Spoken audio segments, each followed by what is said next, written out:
Hey, Friendo, Steve here. And Larson. And welcome back to Going In Raw, the only pro wrestling podcast you need to be listening to right here at youtube.com/Steve and Larson. Available wherever podcasts can be found, and of course, taped live at the Twitch at twitch.tv/Steve and Larson. Our Extreme Rules pay-per-view review is already live. It's available for people to watch right now.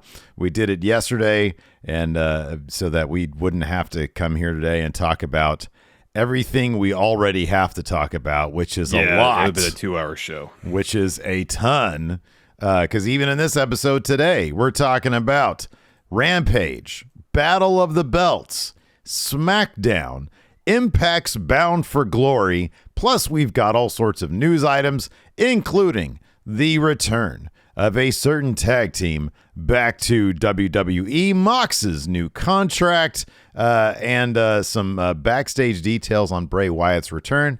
First up, let's mention this. During the Extreme Rules watch-along, we found out a lot of people knew the reason we didn't do the recap is because we had a very important engagement on Saturday after Extreme Rules. We jammed over there. The intention was to jam over there and watch the team of Magnum, AD, El Flaco Loco, and Alpha Zoe over at Action Coast Wrestling take on Joe DeSoul's team. And of course, if Zoe and Magnum and Flaco won, Joe would then be forced to sell Action Coast Wrestling to you and I. Well, during the Extreme Rules watch along, we found out that we had been banned. There was like 30 of these things plastered all over the Action Coast Wrestling arena, and we were banned from the building. So you concocted a plan that involves some masks purchased from Spirit Halloween. And long story short, we are now the owners of Action Coast Wrestling. And it's a lot to process, a lot to take in, the full story of which will be released to the public on Friday over at the Friendo Club Wrestling channel, so you can check that out. Make sure you're subbed to that. It's also where we do our predictions, reactions, some gameplay stuff, et cetera, et cetera. So be sure to check that out. The full story is going to be released, and this is a new venture for us. Still figuring things out, but we're going to be answering all your questions about that. Yes. Next week, we're going to do a special thing where we do that. Yeah. And then the first show with us as owners, December 10th. Tickets are already on sale. So for those of you in the Northern California area interested in checking that out, tickets are sold through Eventbrite. Those of you across the frickin' globe, you got 2 months to book your tickets, your plane tickets, your accommodations. December 10th, Action Coast Wrestling, Resurgence. What does Resurgence mean? It means there's new shit happening. So that's going down. Should be a lot of fun. What's in store? I don't know. We got 2 months to figure that out, but the show's been booked. The venue's reserved, and the tickets are available right now. So Hugo Longheavy here has a good point. Should have the December show been called Winter Wonder Slam? Probably, but no, AEW already has that. That's their Winter is Coming show. It's Winter Wonder Slam. We can't. Winter Wonder Slam. Yeah, that's gimmick infringement there. We can't do that. Exactly. Lacey was gonna get involved last year with like a Christmas themed craft fair, and like they're the people running it were like not really. They're kind of on. So I used to call that Winter Wonder Scam. She ended up not doing it. I think I know which one you're talking about. Yeah. So, Anyways, let's get into it. So, of course, Bray Wyatt made his long-awaited return to WWE at the end of Saturday's Extreme Rules pay-per-view. Thank you, Maggie, for the ticket link. Fightful Select were told by sources within WWE that Bray's return was, quote, very well received. It was awesome, so I would hope it had been well received. Yeah, that's absolutely. not from Fightful, that's from Larson. That's me editorializing. Anyway, sources told Fightful that, quote, as early as 1 week after Vince McMahon's retirement, members of the new WWE regime told Fightful they felt optimistic about Wyatt's return. Fightful also notes that Bray and Rob Fee, WWE's new director of long-term creative, have a, quote, very good relationship, and adds that Fee even pitched a Fiend movie to Nick Khan prior to Bray Wyatt's release. That's good news. You know, that's awesome. somebody who might understand it. We did a little thing with Rob Fee before. Nice guy, super nice guy. Yeah, really nice guy. Brian Zane invited us and Rob Fee to do some live commentary, a live watch along of good Lord, what was that movie? It was like Jesse Ventura and somebody else. Piper. And Piper, was that what it was? Yeah. Yeah. They did some sort of like cop movie or something. Wasn't it a pilot for a TV show? Is that what it was? That sounds right. I think so. Yeah. So in any event, that's good news for everybody, all fans of Bray Wyatt. I'm excited to see, we talked about this on the podcast, obviously. I'm excited to see what Bray Wyatt's ideas are with, that being encouraged and facilitated and explored fully, as opposed to he has an idea, it's shot down, Vince calls him fat, and then everybody's unhappy. I'm excited for the first scenario because the second scenario sounds miserable. Yes, it does. Which is evidently and reportedly what the deal was. That's why. More or less. That seems to be the gist of it. Yeah. I mean, it's gonna be great to see Triple H, at least in theory, based on what he said about Bray in interviews, cultivate and when needed, help Bray find. Because one thing he described about Bray is that he's like a whirlwind of creative energy, and sometimes that's hard to direct. Yeah, right. And funnel in a direction. And if Triple H is effective at taking Bray's ideas and finding a potential through line through them that connects well with the world of professional wrestling, then I get really high hopes that what we're about to see is going to be pretty incredible. Yeah. Or at least interesting. And you know what? I always like to give, I'll give effort points. I'll give, hey, you want to do something ambitious, even if it falls flat. I appreciate that you're trying something. I just want to see what that is. What ideas does he have? Let's see them through to their natural conclusion. And if it's a clusterfuck, okay, so be it. Then you start from scratch, try something else. But I want to see what these ideas are because I'm interested. Yeah, totally. Even if it ends up being like Bray Wyatt, Southland Tales, and WWE.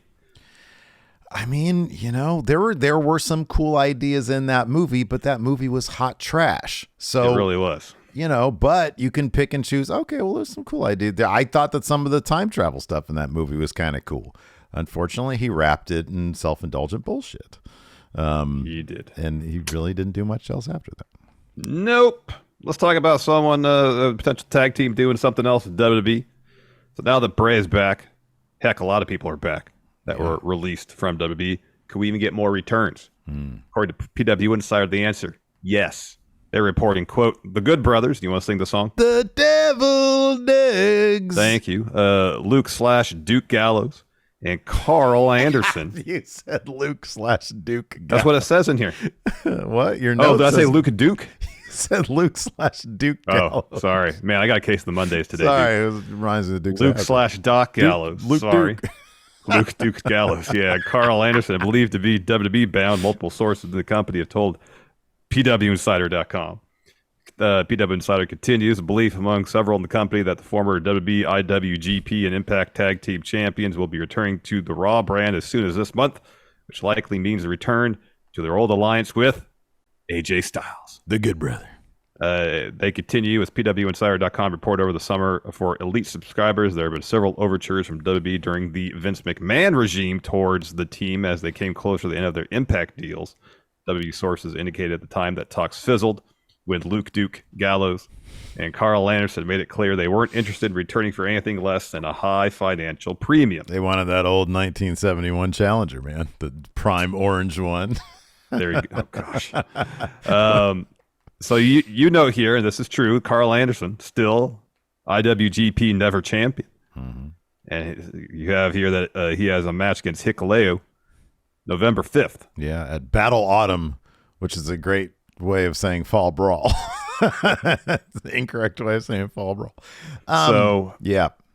It'd be interesting. I mean, you've been popping at the idea of Carl Anderson showing up on WWE television with the IWGP belt. Dude, I'm hesitant to see that, think that's going to happen, given seemingly New Japan and AEW's fairly close relationship. I don't think it's going to happen. That being said, WWE obviously lately have been on this thing where any chance they get to mention somebody's history in a different company, they will talk about that shit. You know, El Generico, PWG, God, what was the other one? There was Evolve, but that's sort of owned by WWE. Yeah. They love doing that now. Triple H loves the history of stuff. He loves the idea that there's an outside thing. And I always go back to him suggesting to Brody Lee before he was gone from the company that he might be able to finagle some time in New Japan for him while he was still under contract with WWE. So I don't know if I'm New Japan. Yeah, I'm probably pretty darn happy with my relationship with AEW, and I'm probably not going to drop that just for, you know, a shot to have my gold on WWE TV. But would it shock you if Triple H reached out to New Japan and said, "Hey, would you like to begin something with us and see where it goes?" If I'm New Japan, I mean, I have no idea if they have anything written in stone with AEW. The way I understand these things, they kind of don't work that way. They work on a thing-by-thing basis. But, like, I don't know. It kind of wouldn't shock me. I think more likely Anderson will drop the title on November 5th, which is the same day as Crown Royal. He'll probably drop that. But I mean, what is this? I thought, did they say something about a possibility as soon as this month? Is it possible that he shows up wearing that title and then he drops it in November? I don't think I think it's probably more likely that he just doesn't show up at WWE with the title, and maybe they mention it, but he doesn't show up with the belt. I think that's possible, but at this point, I don't know. I really don't. If Triple H wants to pop the fans out there in that small way, hey, is it cool if we put your title? If he comes in wearing your title, yeah, sure, why not? You do it. You know, I'd be pretty surprised. Brian Alvarez is reporting about another potential return. Reporting that Bray's real-life brother, Bo Dallas, is expected to return to WWE very soon. Now, when I hear the phrase real life, I think of that promo. In real life? In the ring. No, in real life. Yeah, I can't not hear that every time I hear the phrase or see the phrase real life. Yeah, I mean, that's cool. I like Bo. I thought Bo was like one of the biggest sort of question marks. It seemed like they had massive hopes for him, and they brought him in and just stuck with that stupid Bo leave stuff, and they sort of played up the comedy aspect of him more than anything, which was probably a mistake to saddle that with him in NXT in the first place. But yeah, I'm curious to see what if Bray Wyatt wants to really feature his brother. That could be one awesome part of their team. Did their sister wrestle as well? I thought I remember their sister did some shit too. I could be wrong about that. I thought there was a thing where it was possible that she would start wrestling. Yeah, I don't know if that ever happened. I don't know if that ever happened either. Went to wrestling training one day and was like, oh my God, this sucks. Yeah, I don't like these. That'd bumps. be my reaction. Taking one bump and like, not doing my hip. Anymore. My hip hurts. Are you sure? Is that a work? No, in real life. Exactly. Oh, let's talk about this, man. Any chance Mox goes to WWE, back to WWE as Dean Ambrose? Well, not for a long time. Nope. So late Friday, AEW announced that current AEW champion Jonathan Moxley had signed a new 5-year deal that would keep him with the company through 2027. AEW also announced that Mox will be, quote, expanding his responsibilities to include mentoring and coaching talent, and that he will work exclusively for AEW and its international partners, including New Japan Pro Wrestling, where he is a 2-time IWGP United States Heavyweight Champion. Following AEW's announcement, PW Insider reported that, quote, the deal was actually signed right around the All Out pay-per-view, as the word was making rounds that week, but we were unable to confirm it with multiple sources at the time. We were told at one point Moxley's deal actually expired and he worked on a handshake agreement until they finalized the new deal. There was never any concern internally that he might be looking to go elsewhere. Of course, he also lost to Nick Gage this weekend at GCW's show, whatever it's called, Fight Night or something like that. Yeah. So that Nick Gage doesn't have to retire from pro wrestling, and he's now the GCW champion. And according to Fightful Select, AEW really didn't want Jon Moxley to do that match, Larson. Yep, I saw that too. And apparently Stokely and Morrissey were involved in that bout. Yeah, I didn't watch any of that stuff. I didn't either. So I would imagine they really overbooked it, or made sure AEW made sure the match was overbooked to protect their champion. Yeah, I would. Yeah, he's in like a loss. So. He's like one of the most protected guys these days. But now he's got losses against Punk and Nick Gage. I imagine Mox doesn't give a shit about any of that stuff. He's probably like, whatever. Who cares? Yeah, it's a loss. You win some, you lose some. Yeah, wins and learns, man. Wins and learns. Yeah. So yeah, it's kind of interesting. I don't know, man. I saw a clip on Twitter of who's that dude, Jimmy Lloyd, getting just blasted with unprotected headshots with a chair, and it's just unseemly. I don't know why they're. I saw that one bit of Janela doing the elbow drop off, like a scissor lift or something like that. Oh, was it like super high? I didn't see that. It was pretty high. Yeah. It was pretty nuts. Yeah. I mean, that stuff is like whatever. The chair shots to the head. Like I saw the one of Janela putting the big, needle or whatever through his cheek, and then it goes through the other cheek. And it's gnarly, but I don't really care. Like that stuff is like kind of whatever to me. Because I know in terms of like long-term damage. Yeah, I understand. You're not going to get CTE doing that stuff. Like, I mean, it's not my thing, but I'm like, hey, if that's what he wants to do, have at it. If you want to smash a light tube over your head, I guess it's not great to inhale that stuff and make sure you don't cut a major artery. But otherwise, you're not going to get CTE doing that. Yeah. A chair shot to the head is gnarly business. Yeah. I'm not huge into that stuff. No, I'm not either. I'm not either. Maybe I'm just old. Yeah, we're old now. All right, let's take a quick break here to get a word from our sponsor, BetterHelp. Larson. What's that, Steve? We've been seeing more and more professional athletes speaking out about the importance of mental health these days. There's been several top stars that have taken time away to tend to their own mental well-being. But pro athletes aren't the only ones who need to take care of their mental health. And therapy is really the best way for anybody to stay in peak mental shape. Yeah, I was there myself about 20 years ago in my mid-20s. I started dealing with severe anxiety, and it got to the point where I realized that I needed to go to therapy. But back then, 20 years ago, finding the right therapist was really difficult, and it took me quite a while. But once I found someone I felt comfortable talking to, I started learning the tools necessary to better deal with my anxiety. Now, BetterHelp is a great option because it makes that process of finding a therapist much more convenient and accessible.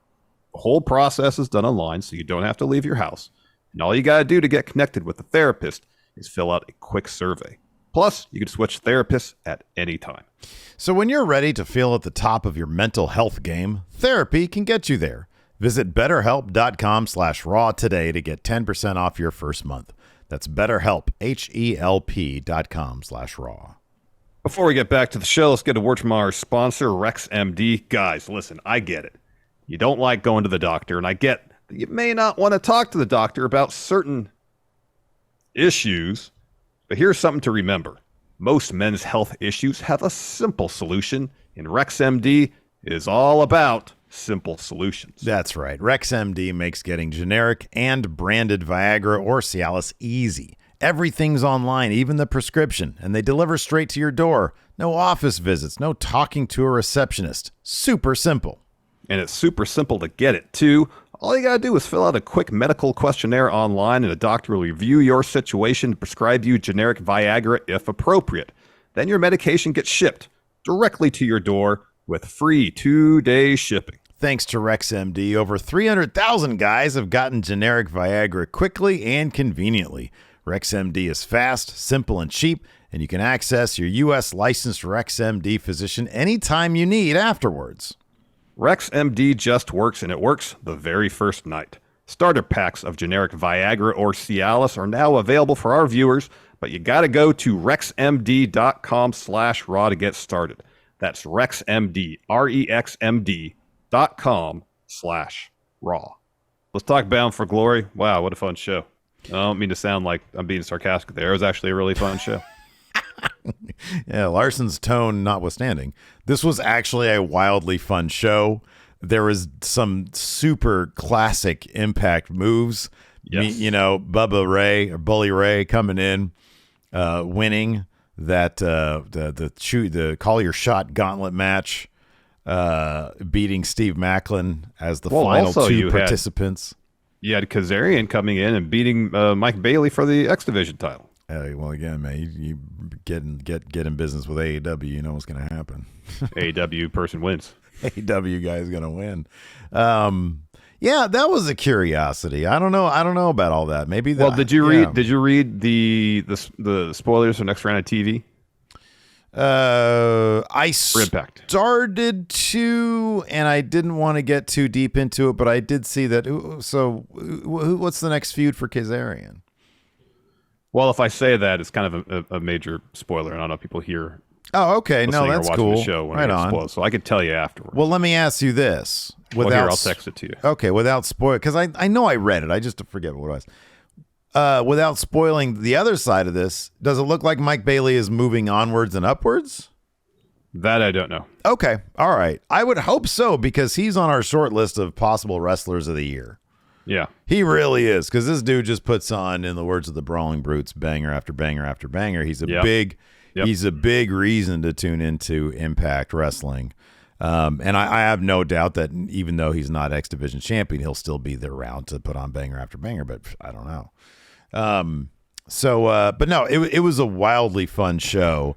I thought, for me, the main event was phenomenal. The last half of that main event was phenomenal. It opened kind of plodding, but from start to finish, my match of the night easily was Jordan Grace versus Masha Slamovich. Yeah, and it's on the short list for match of the year. That match was amazing. Oh, that's right. That makes sense. You're right. Gotcha. Absolutely amazing, Masha and Jordan. And, in the promo during the contract signing, Jordan laid out the story for the bout, which was, Masha, you've had a lot of success really early. You haven't learned from defeat yet. Mm-hmm. Yeah. And so Jordan had to answer for a lot of what Masha did. Masha, she made adjustments through the match. But when she hit the snowplow, it was too close to the ropes. Jordan was able to get her foot under it. And while Masha kicked out of a Grace driver, Jordan, she took a moment, got upset, got back to work, hit a Grace driver off the second rope, and that was enough to win the match. That'll do it. Because that's a really protected move. Yeah. And yeah, that was a stellar finish. Man, Masha Slamovich, I think she's like 24 or something like that. Good Lord, she's going to be a huge star. They've got like 3 people right now in Impact that I think are going to be massive. Like, watch like a year, 2 years, 3 years from now. It's Masha, Killer Kelly, and it's Jordan Grace. I mean, Jordan, she's off the charts phenomenal these days. Yeah. And it's so much fun to watch. Impact really is spoiled with how much talent they have. But yeah, no, it was phenomenal. It opened up with the X Division match, Kazarian and Mike Bailey. After a couple attempts, Kazarian was able to get on the chicken wing and tap out Mike Bailey.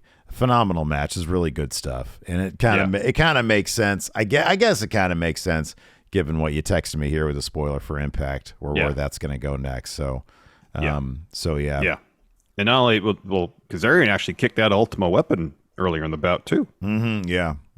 Which I don't know if anybody had done yet. Oh, he's a savvy veteran, man. He's been around forever. Exactly. Also, he works for AEW. After that, we had Mia Yim versus Mickie James. This is Mickey's last rodeo, of course. She's on. So you got to imagine she won this match, and she, in fact, did win this match. Mia hits Mickie with Eat Defeat, but during the pinfall, Mickie grabs the bottom rope. Mia looks for a cannonball. Mickie evades that, hits a DDT to get the win. Last rodeo continues. Yep, keeps on rodeoing. After that, we had the newly dubbed Death Dolls, Havoc and Taya, versus Vexed of the team of Chelsea Green and Deonna Purrazzo. The Death Dolls been trying to put together, now that Jessica, who was once Havoc, is a new person, evidently. They've been trying to get on the same page chemistry-wise. They were able to do that.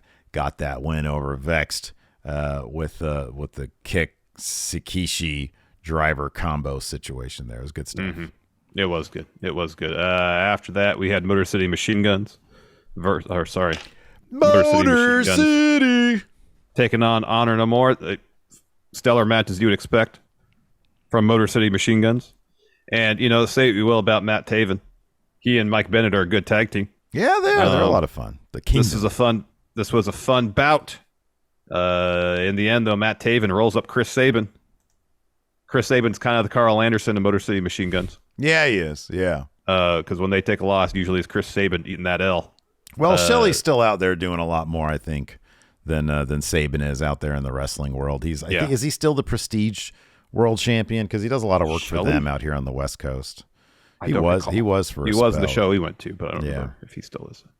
So yeah, Taven rolls up Sabin to get the win. Honor No More retained the tag titles. Next, we get a video package of Raven getting inducted into the Impact Hall of Fame. He's introduced by Tommy Dreamer, and then after Raven accepts his Hall of Fame induction, he hits Tommy Dreamer with an even flow DDT on the stage. Mm-hmm. Yep. After that, we had the Collier Shot Gauntlet match. Bully Ray showed up. I likened it to Shane McMahon showing up at the Royal Rumble and just sort of being like, hey, I'm gonna rebook this thing to make it Shane McMahon centric. That's how it felt with Bully Ray here. I mean, all respect to Bully Ray. Obviously, he can still go to a degree, but like, there's so much great young talent in Impact. I don't know what the point of this is. Well, I think the point of it is to have Josh Alexander beat an Impact Wrestling legend. I think that's the point of it. Yeah. And I think they could have still had that match without Bully winning the gauntlet. Yeah. Sort of like they could have had what I just texted you happened without one match result happening during this show. Yeah, you still could have got there. Yeah, you could do that stuff. Yeah. But the idea of Backlund getting the win at the gauntlet match and having that trophy and kind of holding it over Josh Alexander, while Josh Alexander's already has to have a match against Bully Ray. Mm-hmm, yeah. I feel like that just ups the drama more. And then, you have the Moose and Sami Callihan still coming after Macklin. Yeah, right. I mean, that seems like a more interesting dynamic to me personally, but no, Bully Ray would coming back, popping the crowd a bit, was worth having him win this gauntlet match. From Impact's perspective, I can kind of understand because of, their situation where they need to consistently or constantly do what they can to create some buzz, because now obviously Bully's got a big pulpit with Busted Open, so he'll be talking about that stuff quite a bit, I would imagine, on that show. And it makes sense for them to be like, hey, we need stuff that people are going to talk about. And I'm not sure if Macklin winning, even though guys that watch Impact like you and I would be like, oh, wow, cool, Macklin won. Bully Ray is going to be the guy who is blowing up Twitter a little bit more than Macklin would, for better or worse. And in wrestling, oftentimes, it's like, sometimes negative publicity might be just as good as good publicity in certain situations. If someone's like, if it's a harmless train wreck situation, it might be perceived as a negative thing as opposed to, things we've seen before, people have been canceled or whatever. But when it's storyline stuff that's fairly harmless, but negative, but still kind of has that train wreck aspect to it, then maybe it's going to cause people to tune in, and then they'll see the Macklins out there and be like, oh, this is cool. Or Sami Callihan, my personal favorite. Thumbs up, thumbs down. Then we had Masha versus Jordan Grace, and we could talk about it for 20 minutes. Just go watch it. Just go watch it. Spectacular, absolutely spectacular. From the opening bell, a match fought with urgency and intensity. Yeah. Short list for match of the year. As mentioned earlier, Jordan Grace gets the win after hitting a Grace driver off the second rope. And that alone was quite a spectacle to see. Yeah, I made a joke about that after Masha kicked out. And I was like, what is it going to take, one from the second rope? And then she did that. Then she did it. She did it. That was nuts, yeah. Then we got our main event, Ed Edwards. Yeah. Taking on Josh Alexander. Why do I have Ed Edwards defeat Josh Alexander here in the notes? That's not what happened. Oh, dude, we know because you heard me talking about that being what I thought was going to happen. Well, because we were watching this and we were watching at first SmackDown. When SmackDown ended, I put Rampage on my second screen, so try to do too much. That was the problem. Anyway, so this was a really fun bout, especially towards the latter half of it. Honor No More get involved, of course, eventually, and there's a ref bump. That leads to Kenny King hitting a low blow on Josh Alexander.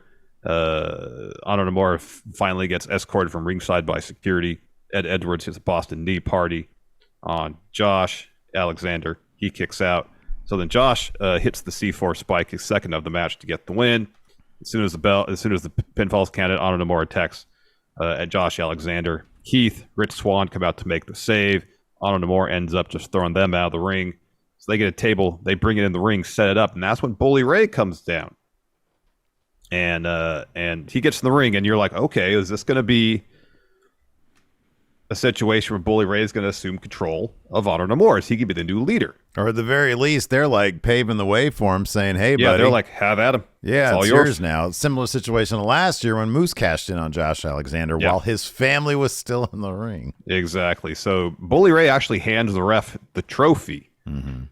But instead of cashing in, he turns around. He and Josh Alexander clear the ring of Honor No More. Bully Ray picks up the Impact title and holds it up and starts, talking some crap to Josh Alexander as the show ends. But then the feed comes back, and then Bully Ray and Josh put Mike Bennett through a table, and then the show ends. It seems like that last part, the table spot, maybe wasn't supposed to be for the pay-per-view audience. Mm-hmm. Yeah, because it went away, came back, and there's some weird color bars. It was very White Rabbit-esque, but I think it was just technical issues. Yes. Oh, man. There was also, as you stated, at the same time, a Smackdown happening. I rewatched a bunch of this last night just so I could pick up on a lot of stuff because I was like, man, I can't do this to a two-screen experience. Yeah. The Bloodline stuff that kicked off SmackDown I thought was a lot of fun. Logan Paul seemed but a bystander because it was all just drama with the Bloodline. Sami Zayn is just digging himself a bigger and bigger hole. It's horrifying and intriguing at the same time. Now, somehow, some way, in some fashion, Roman expects him to be in charge of Jey Uso. That segment was so amazing when they were backstage on the couch and he said, yeah, we've been dealing with Jay's hothead for decades now, since we were kids. It's been my problem. It's not my problem anymore. It's your problem, Sammy. And they're all three sitting there like, what just happened? What? But they can't say that because Roman's just sitting there. I know. Like he threw out this nebulous idea in the abstract of Sami Zayn now has to keep Jey Uso under thumb and keep his hot-headed attitude down. And you're like, Sammy, why do you talk so damn much? I know. But by Roman doing that, it's only going to make Jey, as we saw their match against the New Day and Braun, even more of a hothead. It makes everything worse. It makes everything worse. It's awful.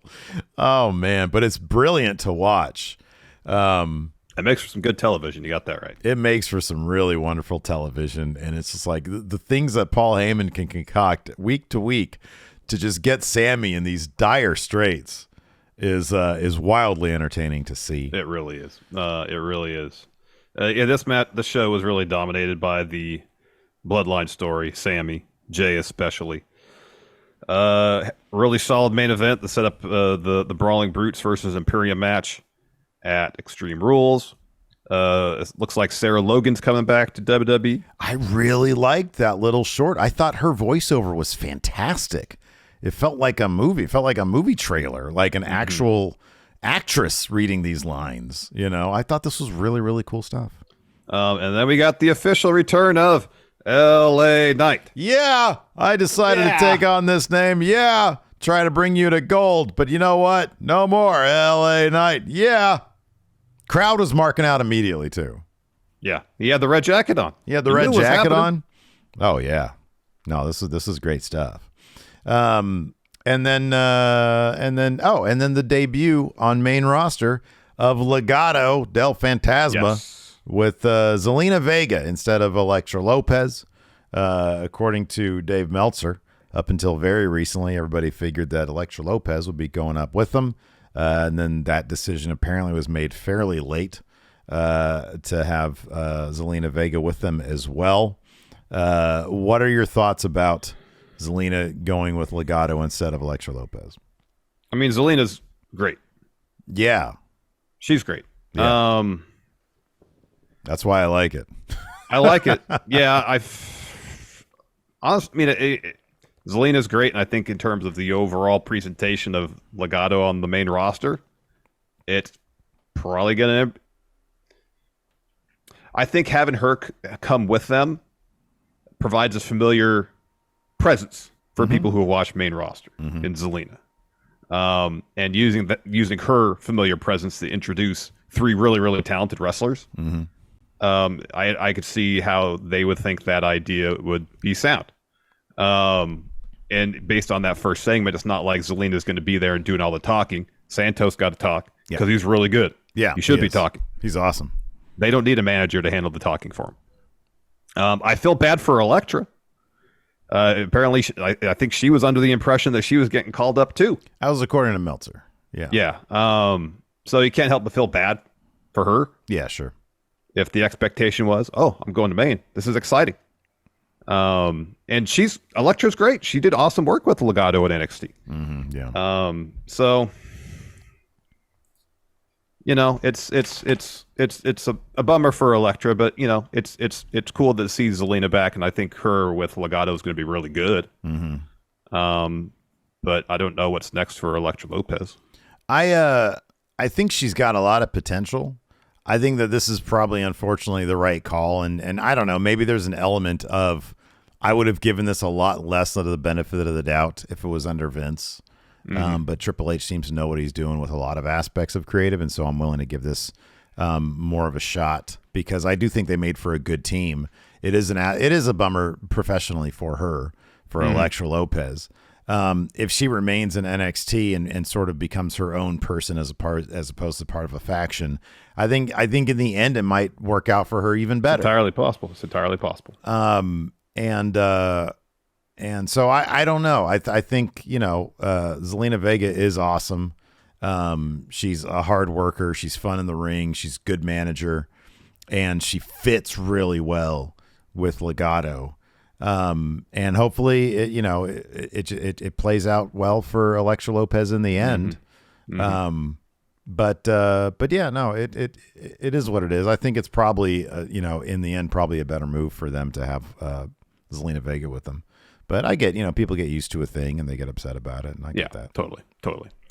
I guess we just jump into it. Opens up with the Bloodline promo. Of course, Roman tells the crowd in Worcester, Mass, to acknowledge him. Well, we don't have to. I mean, we're already. If you want, we can sort of speed run this promo. Basically, so there's a promo where Roman starts. Logan Paul comes out. The crowd's chanting, "Logan sucks." And Roman's like, "Hey, the crowd did the same thing to me years ago, and now I'm the greatest of all time." Yeah. So, anyways, he says, "We feel like there's some things we can teach you." So he says to Heyman, "Smarten Logan up." And so Heyman talks for a while. Says Logan is like the Mr. T of this generation. Mr. T and Cyndi Lauper, the outside celebrity WWE brings in to bring more eyeballs to the product. Yeah. But in the end, Logan's going to get smashed. And he can go on making YouTube videos about how he got smashed. He brought up a bunch of controversial influencers that, of note. And but yeah, in the end, you're going to get smashed. So Logan retorts, he says, I can't really argue with any of that. And he says, but when you say I'm going to get smashed by the tribal chief, does that mean I'm going to get smashed by Roman or the tribal chief Jey Uso? Obviously in a blatant attempt to just sort of drive a division between the two of them. Yeah. Well, Jey gets heated, starts screaming at Logan. And then Roman, sees Jey just going off again instead of maintaining his cool. And he goes, and Jey does the perfect impression of a dog that's being scolded by his owner. Because Roman goes around and he starts, when Gypsy gets out of hand, when my cat gets out of hand, and I'm like, Gypsy, and I go and I just sort of look at her and she sort of looks down at me like, oh man, I know I messed up. Like every dog owner knows that look. Yep. And he does that perfectly. And it's so sad to see. He just sort of looks down like, he did a bad thing. Yep. And so Roman is just this deep tension here, and Logan's getting a kick out of it. And so Sami Zayn gets on the mic and he's like, okay, hold on. Let's all just take a deep breath for a second. He says, we all know Roman is the head of the table. He's the GOAT. He's the tribal chief. He says, nobody's questioning that or challenging that. He says, come on, Roman, Jay's your family. He did nothing wrong. The only person around here doing anything wrong is this wannabe, this YouTuber who wants to be a WWE superstar who doesn't realize he's going to get smashed worse than anybody's ever been smashed. He says, we have a little saying here in the bloodline, you the twos and we the ones. He says, you're the biggest two of them all. You're a giant number two, and you're going to end up as the number two stain on the bottom of Roman's shoe when he's done with you at Crown Jewel. And when he's done, the Bloodline's still going to be here, more united than ever. And so, he has sort of successfully calmed the situation down. Yeah, and doing so, he's trying to appeal to Jay, too. Yeah, he is. Yeah, he's sticking up for Jay. And Chad has brought this up before. Is it going to be a situation where Jay eventually comes around to Sammy, and at that moment, the rest of the Bloodline turns on Sammy and throws Jay for an even bigger loop? Mm-hmm. I mean, that's going to be good. Mm-hmm. Because it feels like that's the direction where it's going to go. And the great thing, too, I love, as the Bloodline's music is playing, Roman and Sammy are chatting a little bit, and Roman's now calmed down, and he's finding amusement in what Sammy said. And you see Roman lipping the words, "He is the number 2. He's a big number 2." He seemed to like that he called him a number 2. Man, you look at Roman when Sammy's doing the whole number 2 thing to Logan, and Roman is trying so hard not to laugh. Oh, Sammy's the best. And you hear the Sammy chants in the crowd as well, which is hilarious and awesome. Yeah, it was pretty great. It was pretty good great stuff. So was the couch bit before? It must have been before Solo's match with Ricochet, right? It was right after Solo's match, because then they were commenting on how well Solo has been doing. Yeah. Gotcha. Okay, I forgot to make note of that here.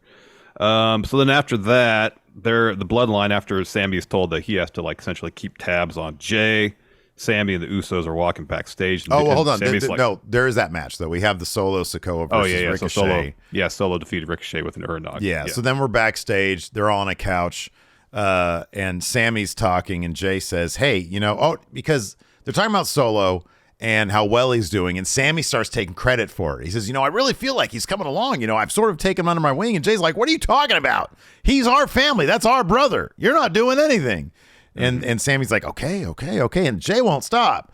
And Sammy's like, okay, look, you're being a little bit of a hothead right now. And then Roman says, Jay, he's right.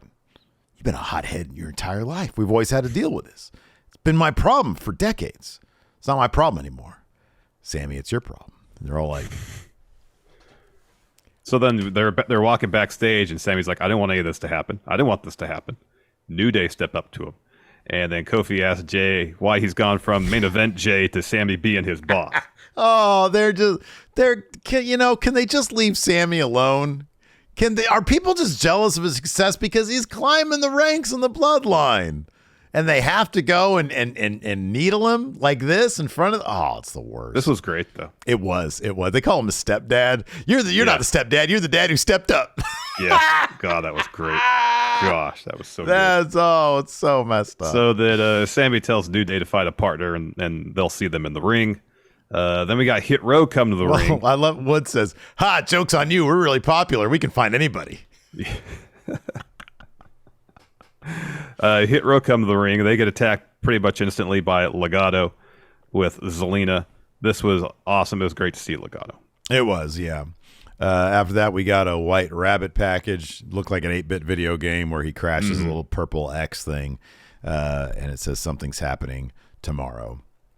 Then we got Xia Li and Sonya Deville in tag team action against Shotzi and Raquel Rodriguez. Of course, Shotzi had her tank back. The taking care of business tank. Did that show up last week, or was that re-debut? Okay, it was last week. It's the second week. It's the second week. She's had that. Raquel gets the win here after hitting a Tejana Bomb on Sonya Deville. Yep. Then Karrion Kross, I believe, comes to the ring. Drew attacks him. Yeah. Security tries to get him out of there. Instead, Drew fights security off.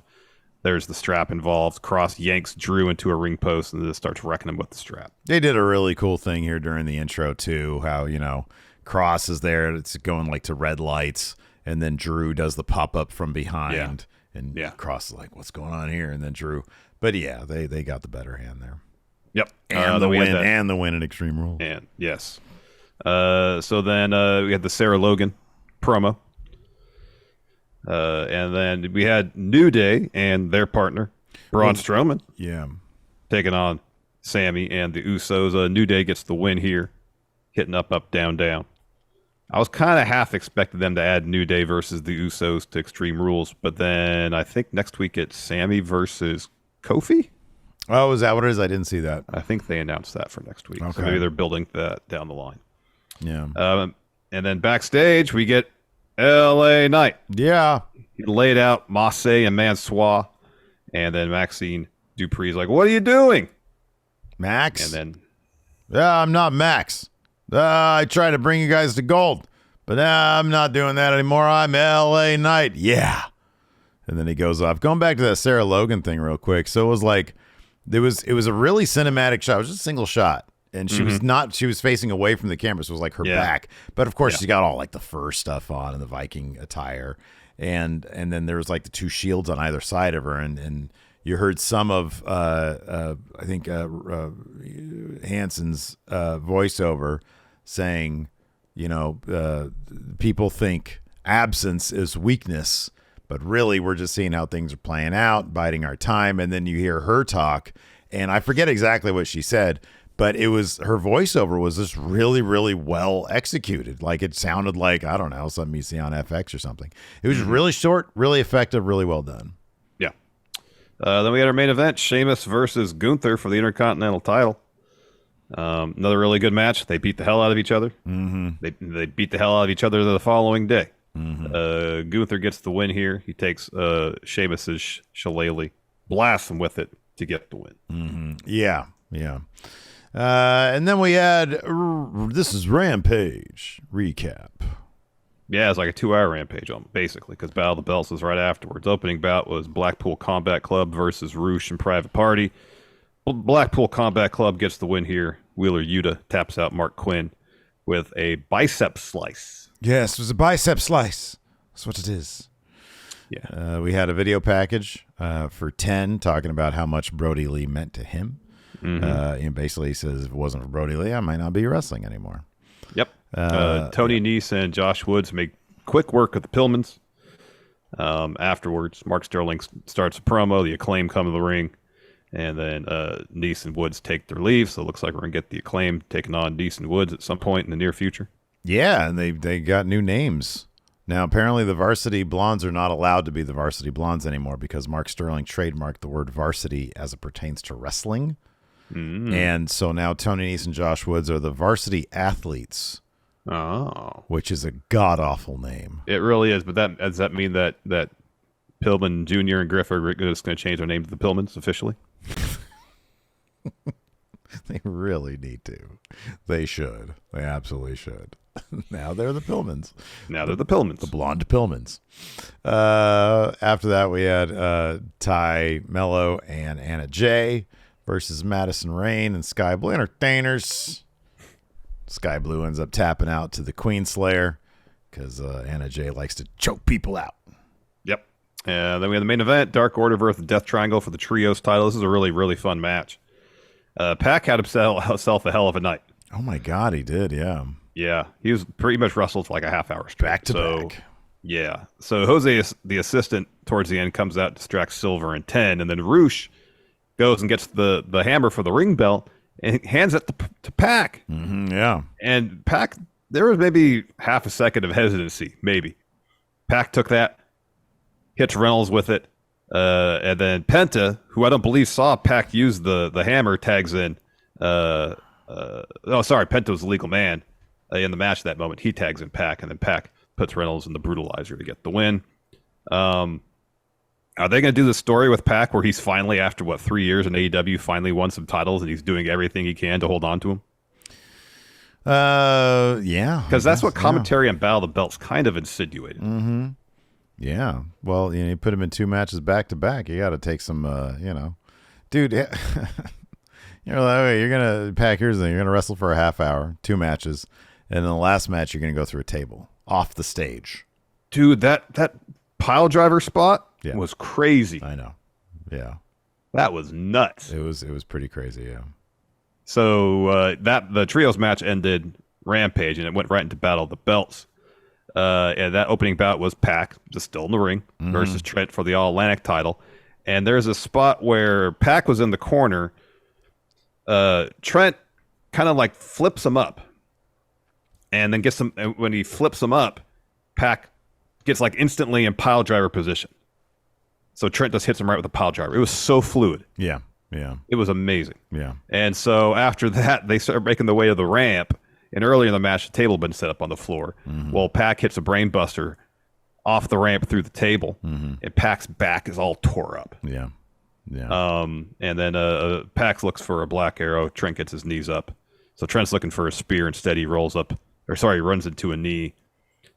Trent hits a half and half off the top. He's looking for a dude buster, and then Pac reverses that to a brutalizer. Trent gets the ropes, and then Pac gets the ring hammer. Ring bell hammer.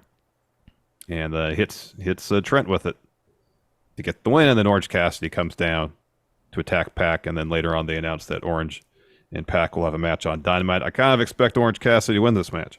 Yeah, he probably will. What a coward. This guy just wrestled for 30 minutes, took some brutal spots, and this guy comes out. Like, is Orange Cassidy supposed to be the good guy here? What the hell? I mean, I think that's the idea, yeah. Boo. Let's go, Pac. I mean, he's the one that's not using the ring hammer. Yeah, no, I feel that. But still, dude went through a table. I think he should be able to use that if he wants to. Boo on Orange Cassidy, yay on Pac. That's right. That's my official stance. In a general sense, I don't disagree with that. Yeah. Although I don't mind Orange Cassidy, but yeah. No, I think Orange Cassidy is fine. But next to Pac, I'm like, are you kidding me? Get out of here with that. Pac is best. Yeah, Pac is great. Yeah, man. Then we had a Jericho 2.0 interview. 2.0 pretty much to say, Garcia, we understand you wanted to leave the nest, but you jumped the gun on that. Come home. We're not mad. We're disappointed. And Jericho says, I'm pretty much your older brother, Garcia, and I just had to teach you a lesson, and talks more about desecrating the legacy of Ring of Honor and beating Bryan Danielson in Toronto as the Lionheart. Entertainers walking out Ring of Jericho champion. This was cool. We had a Cesaro video package hyping up Danielson versus Jericho, basically saying, Jericho, you shit all over the legacy of Ring of Honor. Hopefully Danielson wins, and I can't wait to do it one more time with him in the ring for that Ring of Honor title. He says, whoever wins this, I'll be waiting. Cesaro is one of the guys who has really benefited the most from being away from WWE. Mm-hmm. They really feature him he's not always on TV or anything, although he is on quite a bit. But he seems to really, I don't know, they found a way to sort of make him stand out in a way that he didn't in WWE. I think it's just they just let him be himself and they let him talk from the heart, and it's great. It's awesome. It just fits. It fits more in AEW and Ring of Honor with what they're doing with him than WWE. Yeah. Then we got Willow Nightingale taking on Jade Cargill. It's a fun bout. So early on in the match, Willow hits Jade with a head scissor takedown. Just keep that in mind.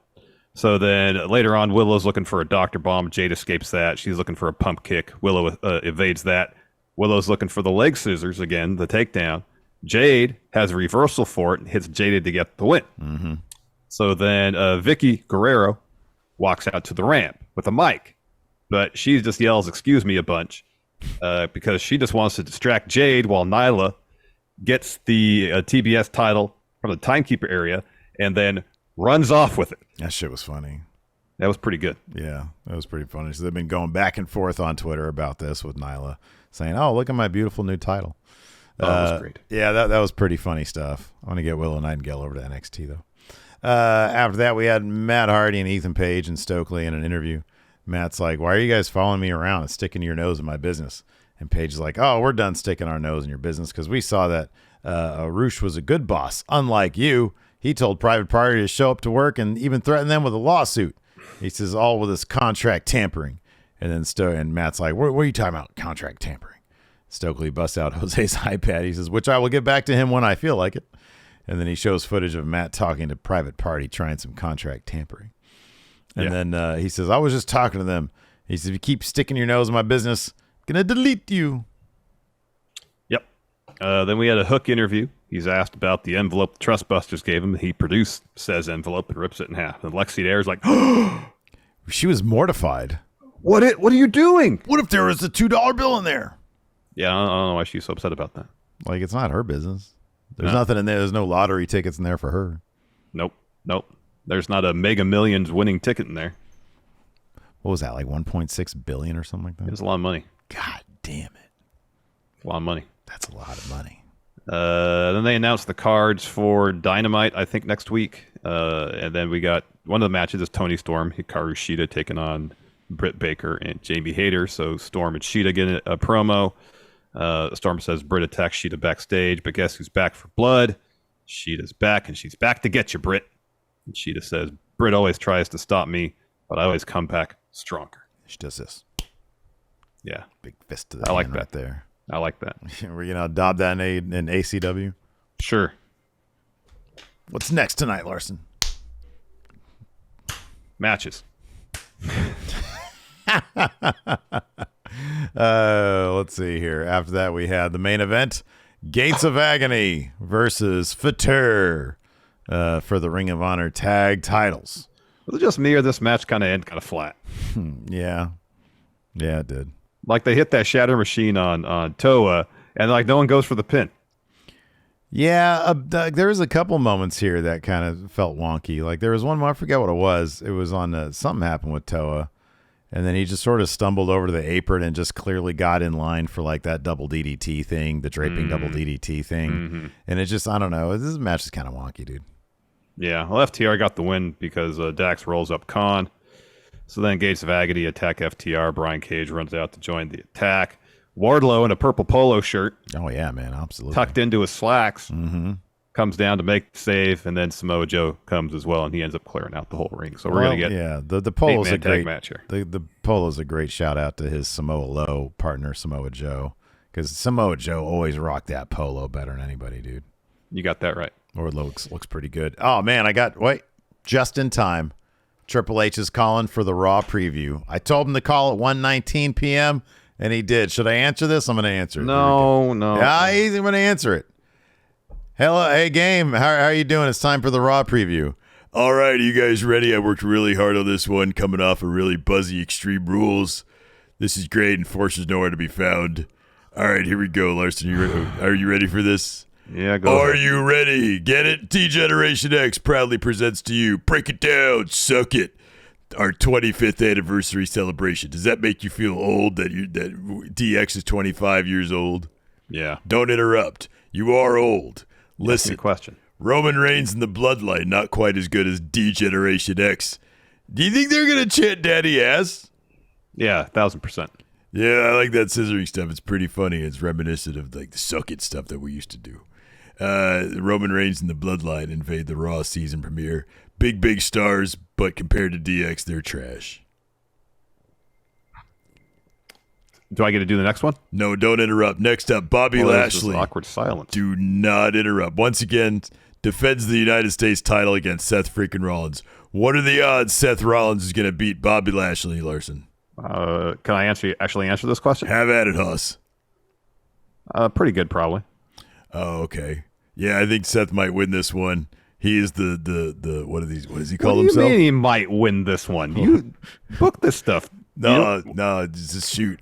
The shoot. They just go in there. They just do it. Well, if it's a shoot, then Lashley's winning.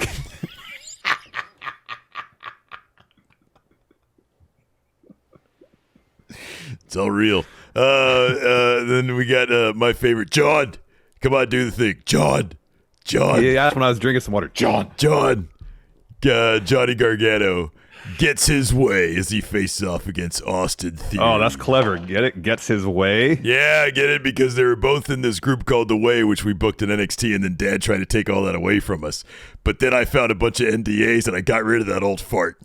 Oh, wow. Wow, he just confirmed that it was. Hey, listen, guys, I think I just said something I shouldn't have. I got to go. Enjoy Raw tonight. It's going to be 3 hours of pure. Well, it's going to be like 2 hours and 20 minutes of great shit. And the rest of it's a bunch of commercials and recaps. So that's garbage. That's trash. Like the Enforcer. Anyways, yeah. We'll talk to you guys later. Goodbye. All right, have a good one, Paul. He's already off the phone. All right. Do you think he'd be upset if I called him Paul? I think it's what we're supposed to call him. All right. I think that's what we're supposed to call him, Paul Levesque. Well, I didn't know if you want me to say Mr. Levesque. Oh, I doubt he's that formal about it. Now right. we're kind of peers now because we own a wrestling company. He's running creative on a wrestling company. Yeah. We're kind of samesies now. Anyway, I guess so. That's going to do it for the show. Thanks, everybody, for tuning in. We appreciate it. Over at Friendo Club TV on Wednesday, we're going to be answering your questions in a video there. Unless I get it done tonight, then I'll put it up tomorrow. So that's going to do it. Thanks for watching. Until next time, we'll talk to you later. Goodbye.